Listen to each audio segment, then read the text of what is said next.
கைவிட்டு போன செல்வம் மீண்டும் தான் வருமா? காயங்கள் ஆறிவிடுமா? காலம் மாறி வருமா?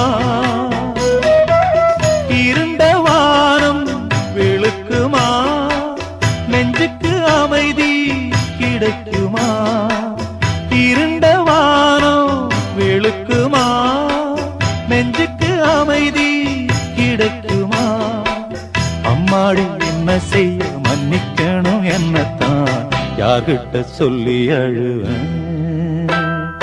ராத்திரிக்கு கொஞ்சம் ஊத்திக்கிறேன், நொந்த மனச கொஞ்சம் தேத்திக்கிறேன். சொல்லாம தவிச்சு சோகத்தில் துடிச்சேன், எல்லாமே நினைச்சு ஏக்கத்தில் துடிச்சேன். நெஞ்சுக்குள் நானே அழுகிறேன் ராத்திரி.